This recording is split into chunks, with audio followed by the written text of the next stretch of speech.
Hello everyone, welcome to our study channel CBSE warrior. आज का हमारा जो टॉपिक रहेगा वो है राव शेखा और हमीर देव चौहान। कल की हमारी जो क्लास रही थी जिसके अंदर हमने मुगल कालीन भारत को कंप्लीट किया था, बहुत ही इंपॉर्टेंट टॉपिक था। आज हम करेंगे राजपूत शासक जिनके द्वारा मुगलों से संघर्ष रहा और जिन्होंने मुगलों की अधीनता स्वीकार कर ली थी। इसके अंदर सबसे इम्पोर्टेंट आता है राव शेखा। राव शेखा आमेर रियासत की छोटी सी जागीर है नान, जहाँ का ये प्रमुख शासक रहा था। तो टॉपिक शुरू करने से पहले सभी से रिक्वेस्ट है कि हमारे चैनल को सब्सक्राइब करें और इन वीडियो को शेयर करें जो आपके साथी हैं, आपके मित्र हैं जो कक्षा 10 की तैयारी कर रहे हैं। बहुत ही इंपॉर्टेंट टॉपिक है, राजपूत राजा है ये। राव शेखर की अगर हम बात करें तो इसका जो जन्म होता है वो होता है 24 सितंबर 1433 को। 1433 को राव शेखा का जन्म होता है और इसके पिता का नाम मोक्कल होता है और इसकी माता का नाम निर्वाण होता है। ये था इसका प्रारंभिक जीवन। इसके प्रारंभिक जीवन के अंदर इसके बाल्यकाल में ही इसके पिता मोक्कल की मृत्यु हो जाती है, जो आमेर रियासत की एक छोटी सी जागीर है नान। ये वो यहाँ के शासक थे, नान के शासक थे मोक्कल। मोक्कल की मृत्यु के पश्चात जो शेखा थे वो यहाँ के शासक बने थे। और राव शेखा के द्वारा ये जो आपने राव शब्द पढ़ रहे हो यहाँ पे, ये इसकी उपाधि है। ये जो यहाँ राव शब्द पढ़ा जा रहा है, शेखा से पहले जो राव शब्द का उपयोग किया जा रहा है, ये उपाधि है। महाराव शेखा के नाम से इसे जाना जाता है दोस्तों। ये जो महाराव की दोस्त स्टूडेंट जो उपाधि थी वो आमेर रियासत के ही शासक उदयकरण के द्वारा दी गई थी। आमेर रियासत के ही शासक उदयकरण के द्वारा इन्हें प्रदान की गई थी। और राव शेखा का जो प्रारंभिक अभियान था वो 16 वर्ष की आयु में था, जिसमें मुल्तान, सेवार और नगरचल आदि क्षेत्रों पर विजय प्राप्त करके अपने साम्राज्य की सीमा का विस्तार किया था। और ये जो इसका अभियान था, इसका प्रथम अभियान था राव शेखा का, ये प्रथम अभियान था। इसके अलावा राव शेखा के द्वारा अपने शासनकाल में और भी युद्ध लड़े गए थे। इसकी अगर हम बात करें तो इसने अपने शासनकाल में कुल 22 युद्ध लड़े थे। राव शेखा की अगर हम बात करें तो इसने अपने शासनकाल में कुल 52 युद्ध लड़े थे, 22 नहीं थे, कुल 52 युद्ध लड़े थे। एक बार दोबारा से रिपीट कर देता हूँ राव शेखा का, कि इसका जो जन्म था 1433 में हुआ था। पिता का नाम मुकल है, माता का नाम निर्वाण है। इसको जो राव और महाराव की उपाधि है वो आमेर रियासत के शासक उदयकरण के द्वारा प्रदान की गई थी। और जो राव शेखा था वो नान नामक क्षेत्र का शासक था, जागीरदार था। 16 वर्ष की आयु में इसने पहला अभियान किया था जिसमें मुल्तान, सिवार, नगरचल पर विजय प्राप्त की थी। इसके अलावा इसने नोप सिंह नोप सिंह जाटू से इसने दादरी प्राप्त की थी, दादरी जीतती थी। और इसके अलावा इसने, सॉरी दादरी है ये, और इसके अलावा इसने जाटू राजपूतों से भिवानी हासिल किया था। यानी कि इन दोनों पर भी राव शेखा के द्वारा विजय प्राप्त की गई थी। और इसने अपने शासनकाल में 1449 में आमेर सर को अपने रियासत की, अपने साम्राज्य की राजधानी घोषित किया था। और आमेर सर के अंदर ही इसने भगवान जगदीश का मंदिर बनवाया था। राव शेखा के द्वारा 1449 में आमेरसर को अपनी राजधानी घोषित किया गया और आमेरसर के अंदर ही भगवान जगदीश का मंदिर बनवाया था। इसके अलावा राव शेखा के द्वारा 1477 में इसने शिकारगढ़ का किला बनवाया था, शिकारगढ़ दुर्ग का निर्माण करवाया था। बहुत ही इंपॉर्टेंट है। और इसके साथ साथ राव शेखा की पत्नी के द्वारा राव शेखा की पत्नी के द्वारा अमीरसर के मुहाने पर भगवान कल्याण जी का मंदिर बनवाया गया था। बहुत ही इंपॉर्टेंट है। और सबसे इंपॉर्टेंट चीज ये आती है कि राव शेखा के द्वारा एक शेखावत वर्ग का संचालन किया था। आज वर्तमान में जो शेखावत वर्ग का प्रयोग किया जाता है, उसके संस्थापक राव शेखा को ही माना जाता है। राव शेखा ने अपने शासनकाल में कुल 52 युद्ध लड़े थे। अपने शासनकाल में कुल इसने 52 युद्ध लड़े थे और इसका जो अंतिम समय था वो था 1488। इस 1488 में राव शेखा की मृत्यु हो गई थी। ये था राव शेखा के बारे में इंपॉर्टेंट कंसेप्ट था, इंपॉर्टेंट टॉपिक था। राजपूत ये राजा था। इसके बाद हम आगे डिस्कस करेंगे हमीर देव चौहान के बारे में। हमीर देव चौहान, हमीर देव चौहान की अगर हम बात करें तो इसका जो शासन काल है वो 1282 में प्रारंभ होता है और 1301 तक रहता है। हमीर देव जो चौहान है वो रणथंबोर का शासक होता है। हमीर देव चौहान रणथंबोर क्षेत्र का शासक होता है। हमीर देव की बात करें, इसके पिता का नाम जेतर सिंह होता है। जेतर सिंह की मृत्यु के पश्चात हमीर रणथंबोर की गद्दी पर बैठता है, अपने साम्राज्य का संचालन करता है। इसका जो राज्यारोहण है वो भी रणथंबोर दुर्ग में ही होता है। ये अपने शासनकाल में इसका जो प्रारंभ होता है, इसने अपने शासनकाल के प्रारंभिक अभियानों में ही इसने दक्षिण के परमार शासक भोज को पराजित किया था। दक्षिण में जो परमार शासक था भोज, उसको पराजित करके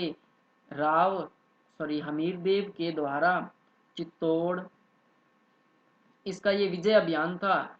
इसने विजय अभियान प्रारंभ किया था, चित्तौड़गढ़ से ये चला था और इसने अपने क्षेत्र के दक्षिण में होते हुए चित्तौड़, आबू और वर्धनपुर, इसके अलावा चंपा से होते हुए ये वापिस रणथंबोर पहुंचा था।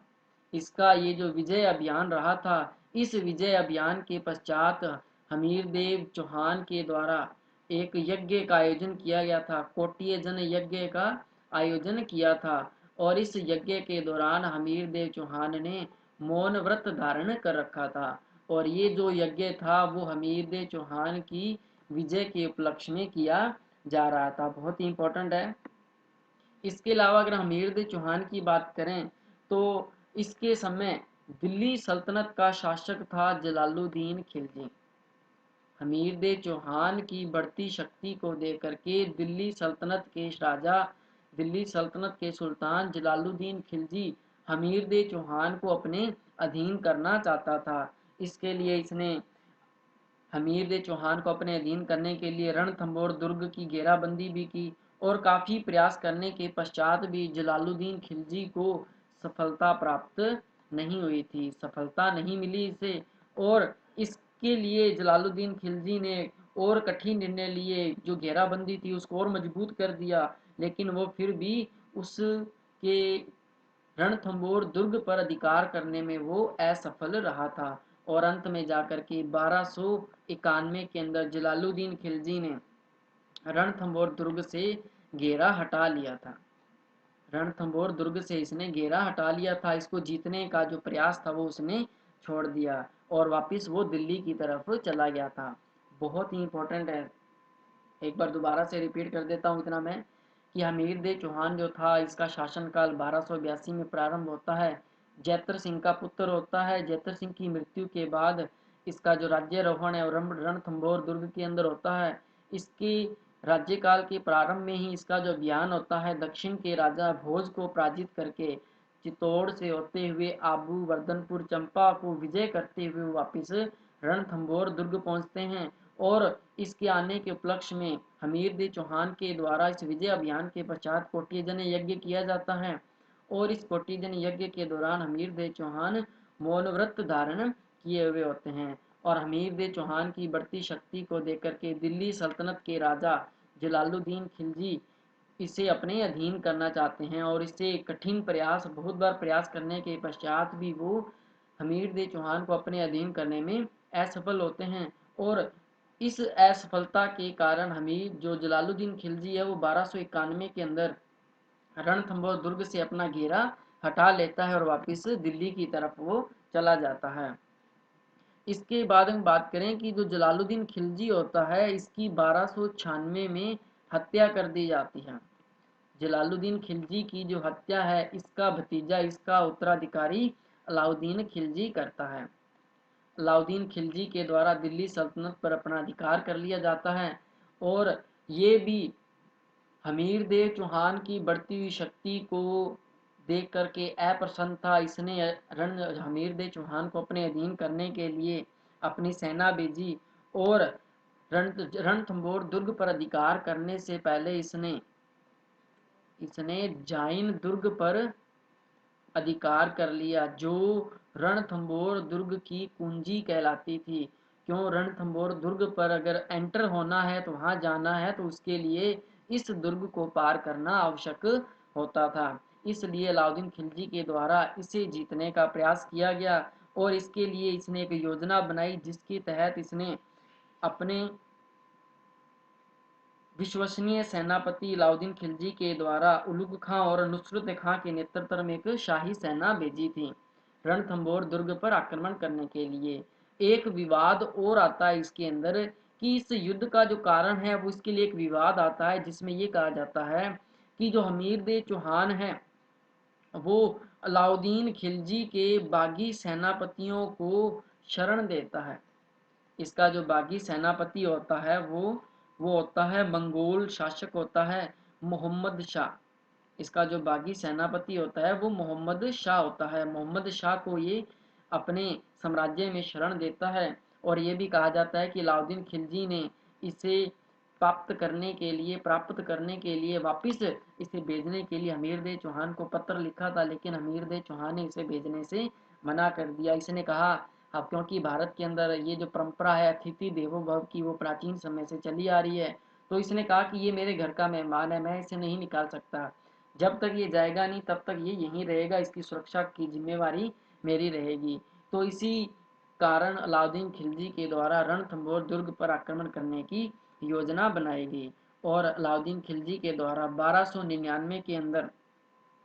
1299 में उलुग खां और नुसरत खां के नेतृत्व में एक विशाल सेना भेजी गई रणथंभौर दुर्ग पर आक्रमण करने के लिए।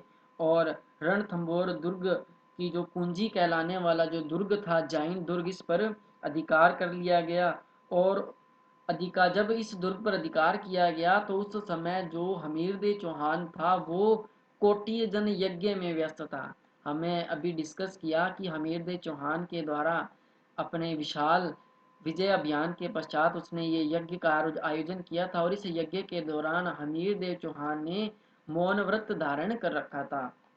इसका फायदा उठा करके अलाउद्दीन खिलजी ने एक विशाल सेना भेज दी और उधर हमीर देव चौहान ने भी इसका आक्रमण मतलब कि इसके विरोध के अंदर अपने बचाव के लिए अपने दो विश्वसनीय सेनापतियों को भेजा था, जिसमें भीम सिंह और धर्म सिंह, ये दो विश्वसनीय सेनापति थे हमीर देव चौहान के। इन दोनों ने उलुग खां और नुसरत खां वाली मुगल सेना से संघर्ष किया और जो उलुग खां था और जो नुसरत खां था वो इन दोनों राजपूत राजा के सैनिकों से वो डर करके वो भाग गए थे और भागती हुई सेना का इनमें से पीछा किया गया और भीम सिंह और धर्म सिंह को शत्रु का मुकाबला करने के लिए भेजा गया था। और साथ में ये भी था कि भीम सिंह जो था और जो धर्म सिंह था, जब वो रणथंभौर दुर्ग के निकट वापस इनको पराजित करके जब वो जा रहे थे, रणथंभौर दुर्ग के पास पहुंचने ही वाले थे, तभी इनको सूचना मिली कि जो शत्रु की जो सेना है वो पुनः आक्रमण के लिए वापस आ रही है, रणथंभौर दुर्ग की ओर बढ़ रही है। तो उसी समय भीम सिंह ने क्या किया, धर्म सिंह को रणथंभौर दुर्ग में वापस भेज दिया और जो स्वयं था वो शत्रु सेना से लड़ने के लिए, संघर्ष लेने के लोहा लेने के लिए वो वापस चला गया और मुगलों के साथ संघर्ष करते हुए जो उलुग खां था वो जो धर्म सिंह था वो भीम सिंह जो था वो मारा गया था। धर्म सिंह तो वापस रणथंभौर दुर्ग पहुंच गया था, भीम सिंह जो था वो उलुग खां और नुसरत खां की सेना से संघर्ष करता हुआ वो मारा गया था। इसके पश्चात जो मुगल सेना थी जिसमें नुसरत खां और उलुग खां थे, नुसरत खां और उलुग खां थे, इन दोनों ने रणथंभौर दुर्ग की घेराबंदी कर ली और जो रणथंभौर दुर्ग था वो ऊंची पहाड़ियों पर स्थित होने के कारण उसे जीतना बहुत ही मुश्किल था और अलाउद्दीन खिलजी के द्वारा इनकी सहायता के लिए एक विशाल सेना भेजी रणथंभौर दुर्ग पर आक्रमण करने के लिए।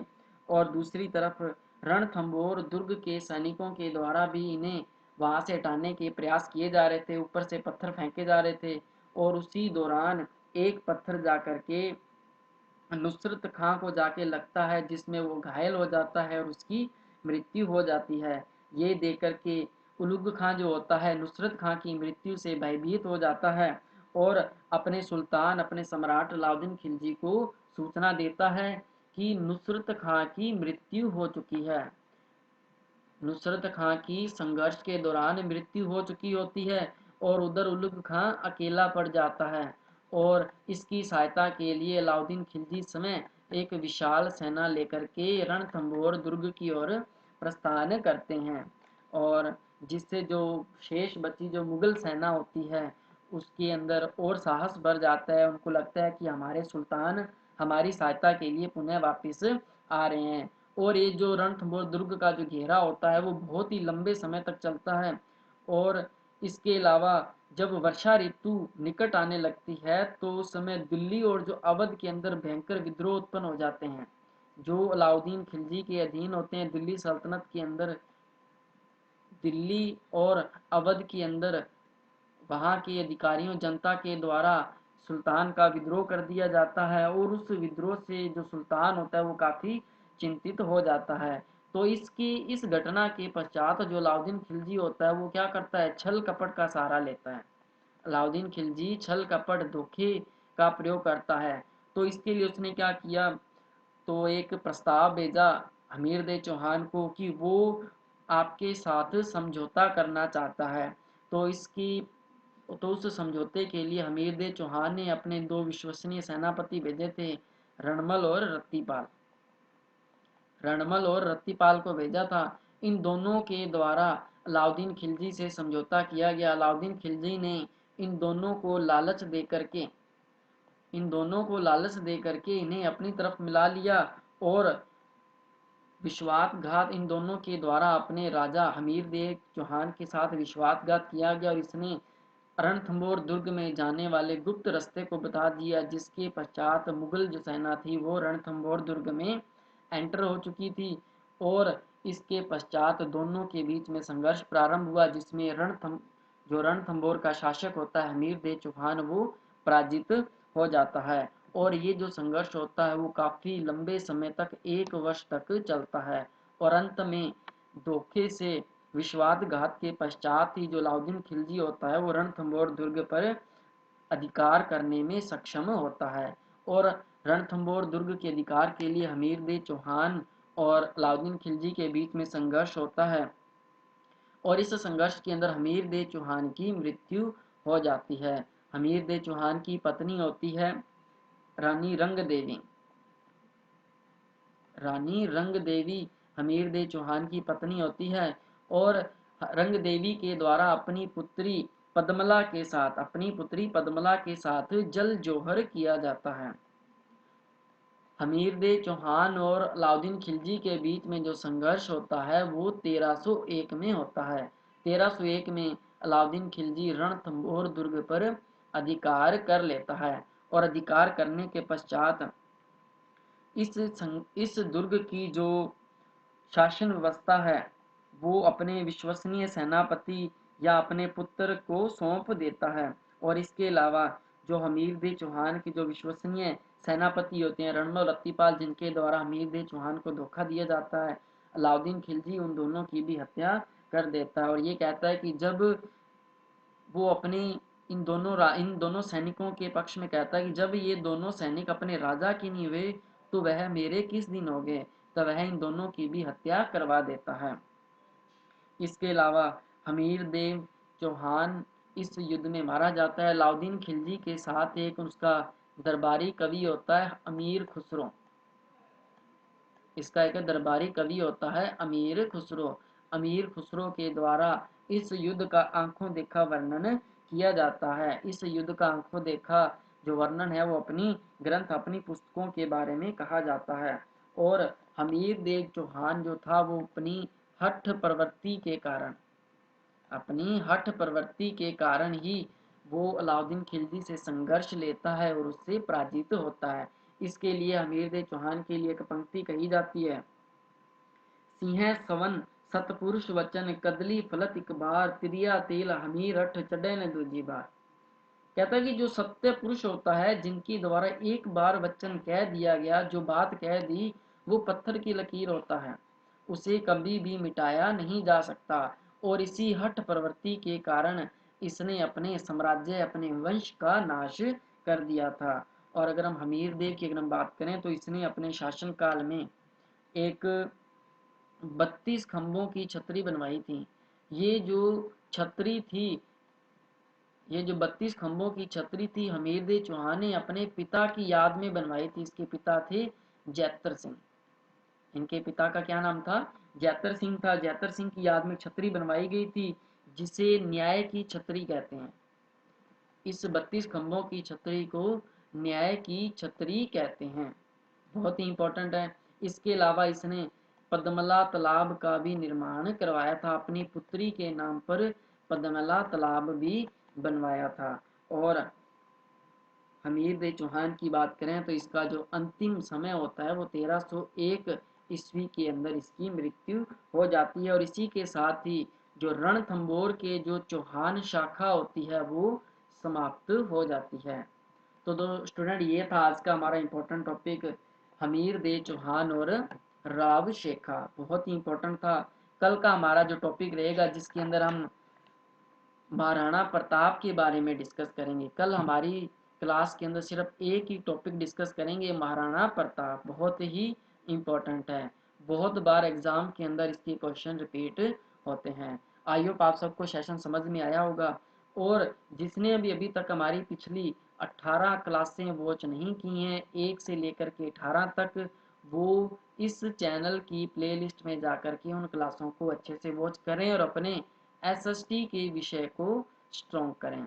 अगर आपको कहीं भी दिक्कत आती है तो आप हमें कमेंट के द्वारा बता सकते हैं। मिलते हैं अगली क्लास में, तब तक के लिए गुड बाय।